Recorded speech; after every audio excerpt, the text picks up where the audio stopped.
What's up, guys? Sorry this is so late. My internet's been in and out for a few days now, and this was the earliest I could do the videos. But anyway, going to talk about TNA's Destination X pay-per-view, which took place last Sunday night. Start us off with the X Division matches. We had an Ultimate X match, Motor City Machine Guns and Generation Me for the #1 contendership to the tag titles. And now you know why I said this should have been saved for Bound for Glory. Holy crap! I mean, if if you blinked your eyes at any point during this match, you probably missed about 5 spots. That's how crazy this was. I mean, there was so much action here. I'm not even going to try to recap this. And the really incredible thing about this is that Shelley is still working with a bad back, last I heard. And apparently Sabin was sick as a dog with food poisoning the day before the show. So for them to be in the shape they're in and to give that kind of effort was just incredible. And not to discount Generation Me either. Those guys tore it up in there too.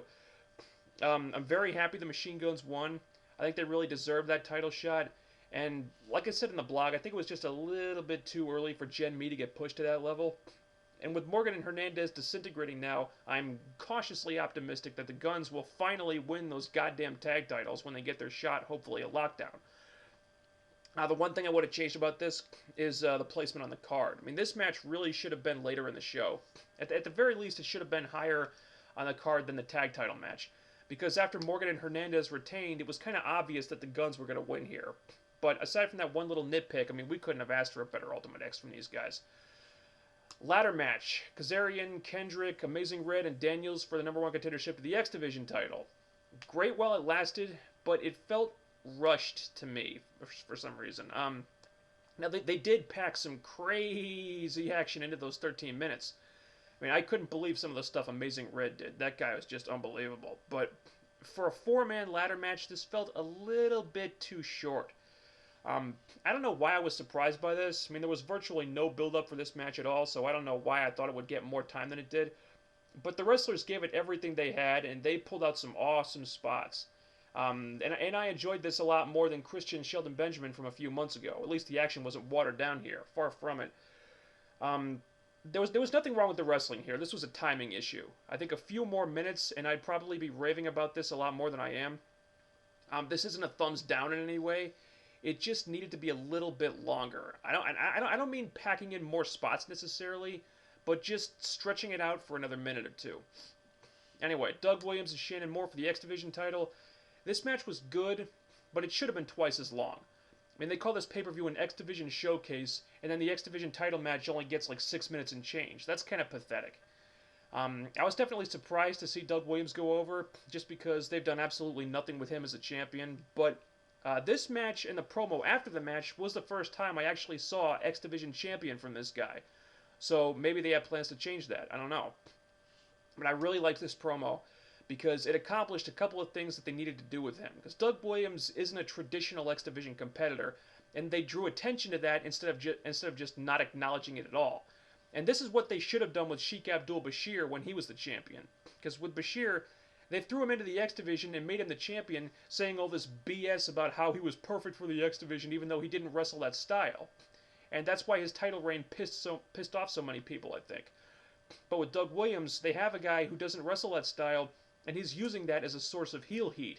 And I loved his promo where he was like, "Hey, fuck all you high flyers. Pure technical wrestling is what the X Division's about now." Yeah, that was perfect. I think that's exactly the right way to go with him. And if they actually do want to make him a legit champion now, then I think this will work. I mean, yes, he doesn't wrestle like a typical X Division guy, but he's a good enough worker, and his style is adaptable enough that that doesn't really matter as long as he's in there with a high flyer like Shannon Moore or Amazing Red. So I think this did a lot to establish Doug Williams as the champ, and I think he'll do fine with the belt as long as they don't have him get squashed by Rob Terry again. Tara versus Daphne for the Knockouts title. Pretty decent women's match, and I was very happy to see a clean finish. It was kind of slow in the beginning, and the crowd wasn't into it at first, probably because no one thought Daphne had a chance of winning because she hasn't won a match in a year. But the crowd did come alive once the action picked up, and that's a good sign. I think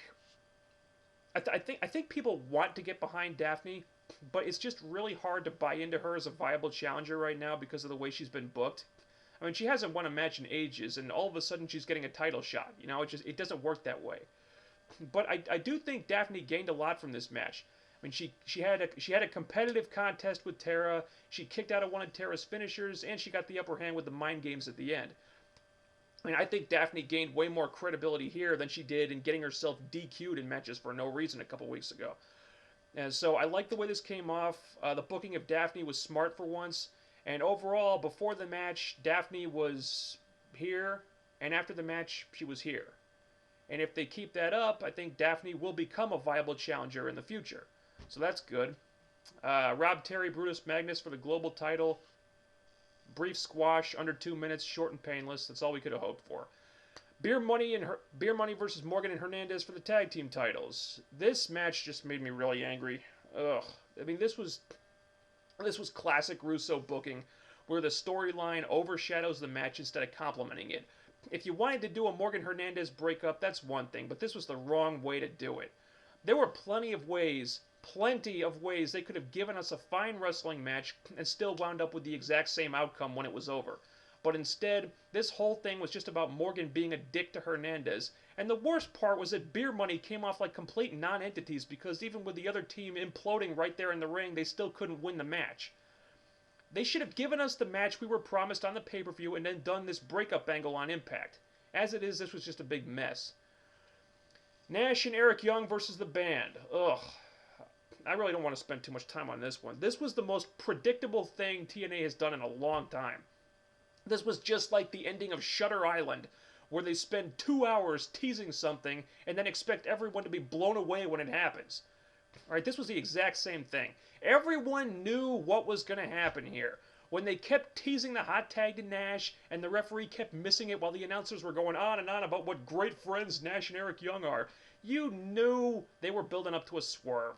They couldn't have telegraphed this more if they'd tried. Tenay and Taz didn't even bother acting surprised. I mean, for God's sake, ugh.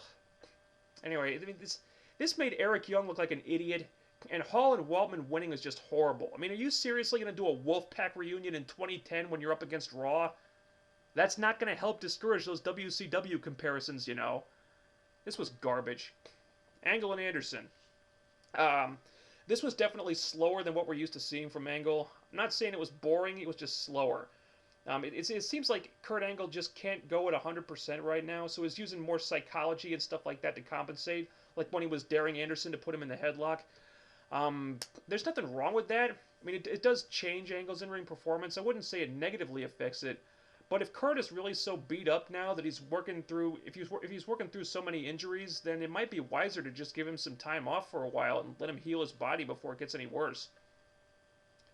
AJ Styles versus Abyss with a World Heavyweight title. I liked the match itself. It wasn't as good as their past matches, but AJ pulled out some moves that I didn't expect him to since he's a heel now. You know, somersault plancha, spiral tap. Some of the spots were really cool, like Abyss suplexing AJ literally across the entire ring. I marked out for that. But the ending, that whole final sequence, really brought it down a notch for me. I mean, why would the referee throw the match out just because AJ got chokeslammed through the ring? I mean, what's to stop Abyss from just pulling him out of the hole and pinning him? That makes no sense. It's like they wanted Abyss to look awesome, but they also wanted AJ to keep the belt. Well, if you didn't want either guy to get pinned, then why even book the match in the first place? I mean, even a DQ finish would have been better than this. I mean, honestly, it really ended the pay-per-view on a sour note for me. So, I think generally I'd call Destination X a pretty good show, not a great show. I love the X Division matches, like the Knockouts match and Angle Anderson, and the main event until the crappy finish. The tag title match was booked all wrong. I think Beer Money really deserved better than that, and the garbage with the Wolfpack was exactly that, garbage. But I think there was more good than bad here, so I'd recommend the replay, or at least a download, if nothing else than to see the Ultimate X in the ladder match. So that was Destination X. Lockdown's next month, yay. Can't wait for that.